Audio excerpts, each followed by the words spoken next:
Karel Cloarec, CMO de TechBack, qu'on connaît bien au Web Institute, pour avoir un de vos baby-foot.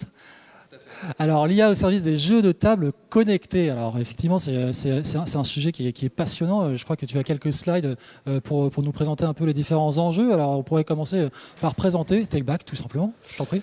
Oui, très simplement, TechBack, c'est quoi? C'est un baby-foot connecté qui a été lancé en 2016, connecté au réseau social Football Society.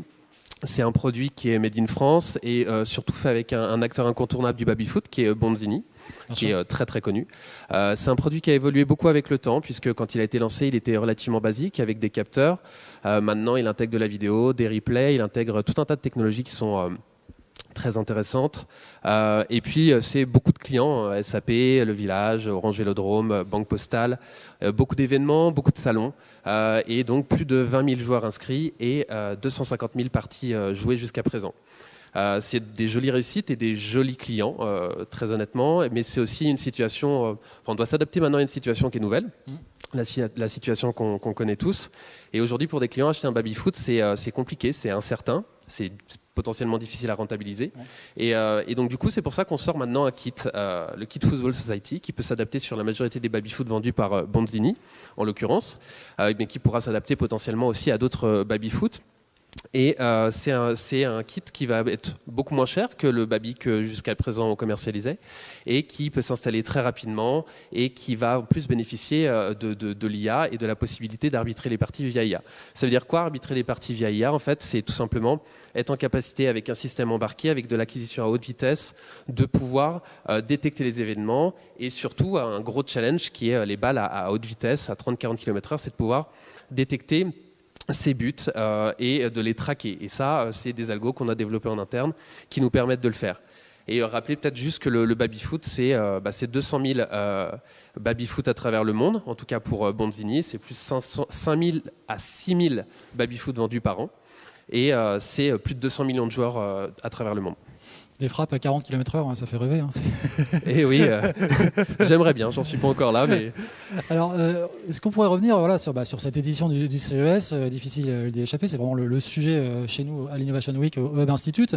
Est-ce que toi, qu'est-ce que tu retiens finalement de cette édition du CES? Est-ce que sur le sujet, sur le marché en particulier des jeux connectés, évidemment, est-ce que tu notes de vraies ruptures par rapport à l'année dernière sur le marché des jeux connectés? De vraies ruptures, alors non, parce qu'on reste dans une philosophie qui reste celle de la digitalisation des jeux connectés. Par exemple, en 2019, c'était Wizama qui présentait le Square One, qui permet de digitaliser les jeux de plateau. Donc on reste dans cette philosophie, dans la capacité à apporter du digital aux jeux traditionnels. Ouais. Et c'est pour ça qu'on lance le kit cette année, en sachant qu'on avait déjà participé au CES en 2018. Ce qu'on note comme grosse nouveauté, c'est évidemment la montée en puissance de la 5G et la croissance très attendue effectivement de l'e-sport avec plusieurs millions de joueurs à travers le monde, enfin 200 millions de joueurs aux USA, mais au niveau mondial c'est beaucoup plus important.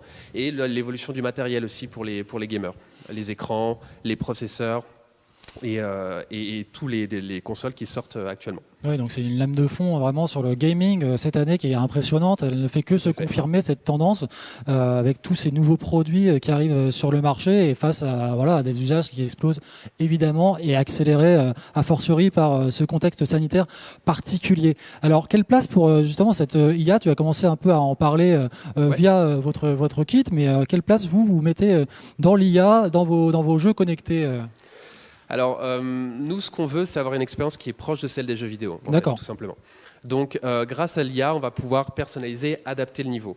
C'est par exemple découvrir des nouvelles stratégies de jeu grâce à l'IA. C'est par exemple pouvoir aider des amateurs à s'améliorer grâce à l'intelligence artificielle en leur proposant des tutoriels vidéo, en leur proposant une analyse de leur efficacité, en leur proposant des comparaisons avec d'autres joueurs. C'est tout un champ nouveau d'analyse qui s'ouvre à nous et qui va permettre demain vraiment de se rapprocher de l'expérience qu'on vit à la maison avec un jeu vidéo classique devant son écran.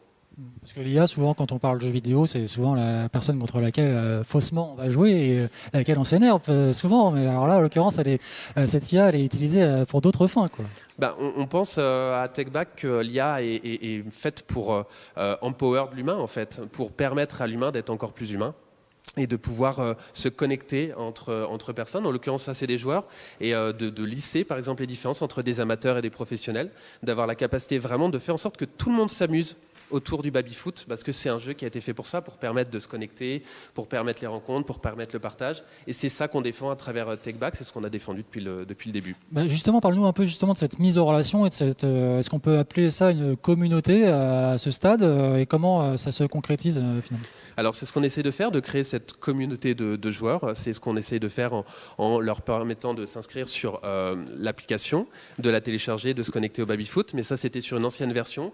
Là, on est vraiment en cours de process, de précommande, de lancement d'un nouveau produit. Donc il y a encore pas mal de choses à décider. Mais le réseau Football Society a cette vocation-là, de mettre en relation des joueurs, de pouvoir se retrouver, se lancer des défis, de pouvoir gagner des trophées, de pouvoir consulter en replay aussi ces buts et de pouvoir les partager par exemple sur les réseaux sociaux. Ils peuvent les consulter en replay ces buts. Voilà, exactement, en replay et surtout en slow motion, c'est-à-dire pour bien voir. Alors, pour bien humilier l'adversaire, c'est ça? Exactement, pour bien lâcher ses potes, c'est très pratique de leur envoyer sur les réseaux sociaux qu'on les a battus avec un très joli but. On est tout à fait dans l'état d'esprit, effectivement. Alors aussi, ça sert pour les gens en physique aussi, notamment en entreprise, voilà, pour consolider les équipes autour d'une passion commune.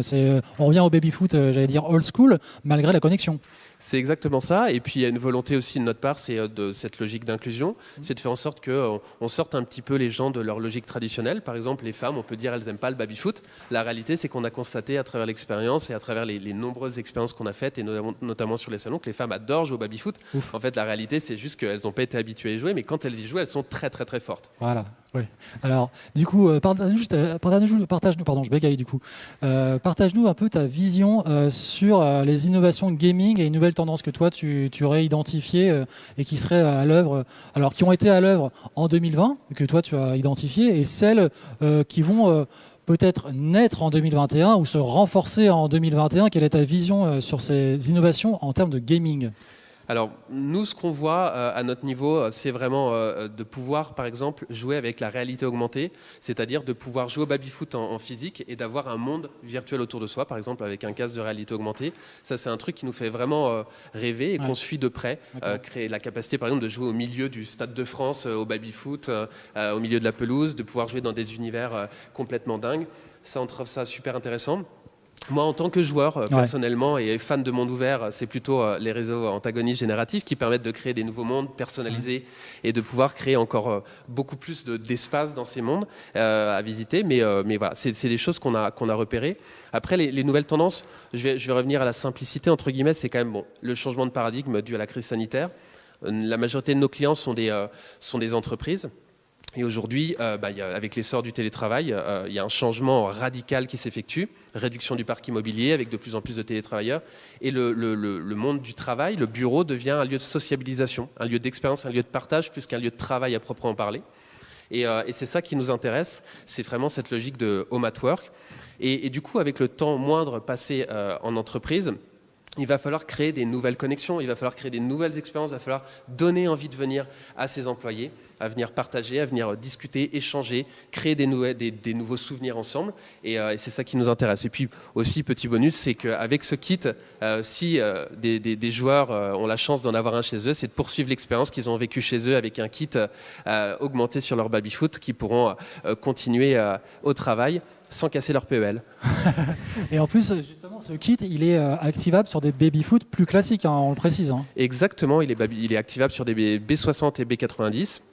Il est en pré-lancement à partir de 1650 €. On peut aller sur le site de la Football Society, d'ailleurs, qu'on voit ici, avec une petite vision sur le baby-foot tel qu'il existait jusqu'à présent et le kit qu'on est en train de finaliser. Et c'est un kit notamment qui est équipé de technologies qui sont vraiment très modernes. Et voilà, tout simplement. Donc la réalité augmentée, bientôt dans le Stade de France. On croise les doigts. Parfait, on attend ça avec plaisir. Merci beaucoup, Karel. Merci à vous. À très bientôt. Au revoir.